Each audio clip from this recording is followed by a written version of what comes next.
Hey everybody, and today with the series I'm going to continue heading into the 90s for Doctor Who. Without the Doctor being on TV any longer, there was very scarce material into his universe. This was of course until a bunch of Doctor Who spin-offs were made from the late 80s all the way into the 90s. Usually being made by Real-Time Pictures, these would be small-scale, small-budget recreations of certain elements of the show. Even though these straight-to-video movies were not made with the blessing of BBC, they were able to use certain characters from the show. This was using the same actors or the exact same characters. This would vary from production to production. After doing so many episodes about what could have been, I will actually show you what was in this episode. I'm going to show to you the best Doctor Who spin-off media from the 1990s, and if I can tell you where to get it, I will. Now, with the theme of the usual videos, I'm going to try and keep to that and make this 3 stories. And I have many to choose from, so I may even link some more in the description and make a sequel video. But I guess these are the best Doctor Who spin-offs that you haven't seen yet. Now, the first one I'd like to talk about is the first one that I personally seen, and it is called Mind Game. Being released in 1999, it has a very simple premise, but a really interesting one. And when I say it, it's going to sound like a really bad joke, but a Draconian, a Sontaran, and a human walk into a cell. The punchline is exactly what happens. Field Major Starg of the Sontaran Empire, a human we can only assume is Ace, because she's played by Sophie Aldred, and a Draconian minister are all trapped in a cell via a mysterious alien, with their only chance of escape being a fight to the death. Once again, the premise is very simple, but it plays out really well as we get to learn a lot about these 3 characters, their motivations, their races' motivations as well. If you really want to find this, I believe it's on YouTube, but if you're going to watch it, it's not too long, it's about 30 minutes. I would definitely recommend it. Now, the nicest bit of trivia about this is it's written by Terrance Dicks, who obviously is one of the bigger names of classic Who writers. And it is also one of the only Doctor Who spin-offs to get multiple sequels, as a lot of the fans wanted to know what happened to the characters in Mind Game. So we got a trilogy of sequels, each of a different character from the movie, and we get to find out what happens to each individual character. Now, I won't tell you what happens, but if you can hunt them down and find them, they're an absolute joy to watch. If I can find them myself, I'll put them in a link in the description. Now, the second story I wanted to talk about is probably the most famous out of the lot, but it's still a very interesting watch if you can find it. This story is called Downtime and was written by Mark Platt, in which we see the return of Brigadier, Sarah Jane Smith and Victoria, as well as the Great Intelligence and the Yeti.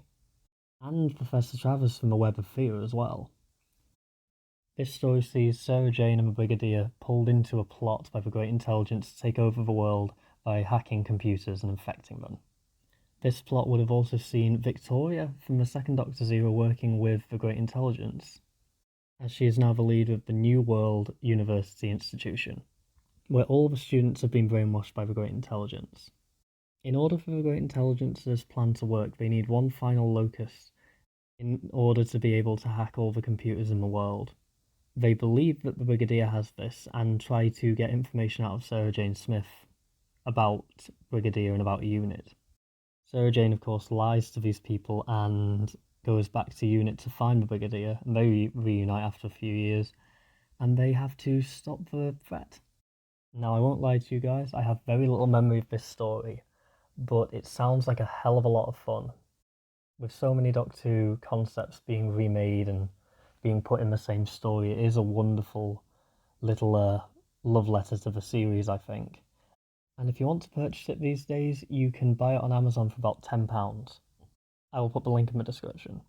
Again, for its relative budget, it was able to achieve an awful lot, and is considered a genuinely good story. So I would definitely check it out if I were you. Now, this one is my actual favourite story that I'm about to talk about. This story has not only been re-released on DVD, but it has also been released as a novelisation. This story was called Shakedown, Return of the Sontarans. Being released in 1994, this story was penned by legendary Doctor Who writer Terrance Dicks. You'll notice has penned 2 of the 3 stories I've talked about here. It's no coincidence, he gave an awful lot back to the fans during the 90s. He was also instrumental in making the BBC books as big as they were in the 90s. So there's a lot of credit that needs to be given to Terrance Dicks. Sorry, I'll continue with the video now. Taking place on a solar yacht, there seems to be a stowaway in the crew. Now that stowaway isn't just an ordinary stowaway, it's a Rutan, and it is on the run from the Sontarans, so it will do anything it can to survive, including killing all the crew members. So in this story you have a race against time from the crew members to try and survive both the Sontarans and the Rutans, trying to go to war with each other as they're trying to take over this yacht. It should be noted that this is the first time that we've ever seen the Sontarans and Rutans on screen at the same time.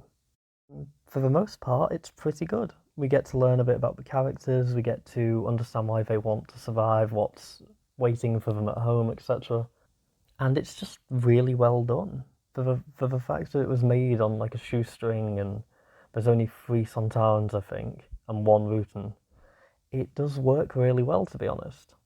Key things to note about this story: Sophie Aldred is in it and Caroline Ford is in it. Unfortunately not playing Susan and Ace respectively, but they are playing different characters. Now unfortunately this is one of the only spin-off media where you can't get it on DVD currently. You can find it on YouTube, where it's been converted to the highest quality it can possibly be. I don't think it's HD, but I will put a link to that in the description for you. Although it's not very original, I will give this spin-off credit for trying to do something we haven't seen on screen before, which is showing Rutans and Sontarans battling it out. And I'd have been very interested to see it done on a bigger budget. At least, you know, the classic series' budget. I think that could have been a really decent set of episodes. Another bit of trivia for this story is that it actually made it into the Virgin Publishing range of Doctor Who books in 1995, I believe, where the story was altered to have the 7th Doctor in it. Overall, I would say all of this media is fun.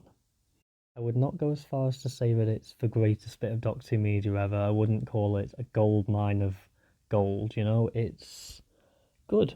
It's just what it is. It's what people had at the time, and it was done on a lesser budget than the classic series by a very small production company who have done very well with what they had. And I want to give Real Time Productions a bit of credit here, because they did all this stuff for the fans and they didn't need to, and it was really well received, and they're still doing it to this day. In fact, they've released a story in the last year with Syl, I believe. If you want to go and look at their website, I'll link that in the description as well. And yeah, if you want to seek out these products, I would highly recommend it. They are all really good. And if you would like to leave a like on this video, that would be fantastic. We're hoping to get the next episode out to you very soon, which will be on Dalek stories that were never seen. After that, I'm going to do a very short episode about Modern Who, which I hope you'll all enjoy. But yes, stay subscribed, enjoy the videos, and I will see you all very soon.